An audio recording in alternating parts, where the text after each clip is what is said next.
We're reading the Beis Halevi on Anava. Overview. Appearances are often deceiving. Public figures, for example, are advised and guided on how to craft their appearance to fit the image that they wish to project. Warm, friendly, compassionate, good-humored, knowledgeable, quick-witted, unselfishly committed to the public good, and so on. These are the ingredients that boast ratings in public opinion polls, and they are grafted onto leaders' public persona. But if the private person is much less savory, are the public images genuine, or are they carefully applied moral makeup?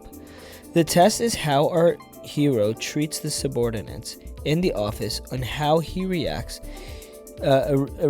when things go wrong. Many a popular leader has been privately despised by his staff and close associates who knew him best. That is why we find in the Torah that our greatest people are tested by circumstances that conflict with their most prominent traits. Somebody may be kind, generous, and modest by nature. Such a person is good company, but he is truly praiseworthy only if he can control his conduct and emotions even when he is confronted with adversity, ridicule, and unexpected crises. In other words, it's easy to be a nice guy if by nature you are pleasant and timid, and everything goes your way. Even more impressive in the idiom of masters of Hasidus and Mussar is somebody who works on himself to refine and change his less than desirable unborn instincts. The Rebbitzin of one of the greatest Gedolim of the last century proudly said in praise of her husband, "When we were married, he had such a temper that he was impossible to live with him. But he worked on himself and became so tolerant and forgiving that it is impossible to live with him." Nevertheless, even his more mature years, when his self-developed mildness was astonishing, he remained a stalwart fighter for the honor of Hashem and the defense of Torah. Rav Tzadok HaKohen states that every good character trait has its opposite: kindness versus cruelty, generosity versus stinginess, humility versus arrogance, honesty versus deceitfulness, and so on. Essential though it is that one should require the positive traits, there are situations when even the negative ones have their place and should be used. This is an important element in behavior of elevated people. Like the great Rosh Yeshiva mentioned above, they have the capacity to act differently from their praiseworthy nature, totally differently, when a situation calls for it, especially when the Torah demands it. Someone may be loved as a perfect, refined gentleman, but he will fail to raise his voice to defend somebody who is being unjustly reviled in public.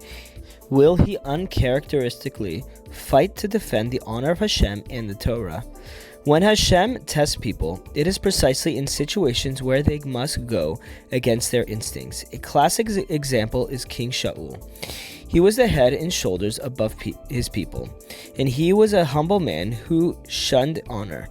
The prophet Shmuel told Shaul that Hashem commanded him to attack and exterminate Amalek, the nation that was the very essence of evil.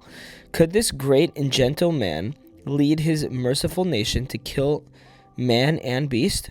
Shaul was unable to complete the task. He was merciful, following his nature, when it was not called for. He lost his throne because of it.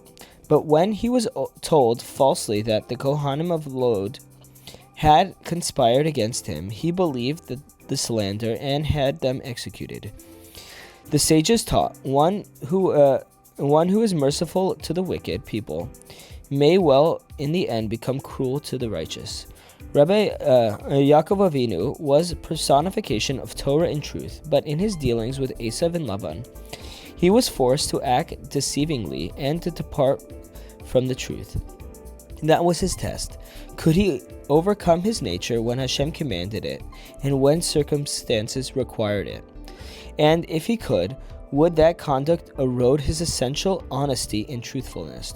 Don't we all know people who were exemplary in their yeshiva or seminary years, but when made but who made compromises and became different people when they entered the real world. Not so Yaakov. He grew up a wholesome man, a dweller in the tents of Torah, although there was a crisis that forced him to be deceptive, and his greatness that he remained Yaakov. When Yaakov was ready to convey blessings to Esav, the future of the world was precarious. What would his history be like if righteous Yaakov were shunned to the side and wicked Esav were to be blessed with the mission of Avram and Yitzchak? Granted the privilege of receiving the Torah and becoming Hashem's chosen nation, gifts that Esav would disdain and desecrate.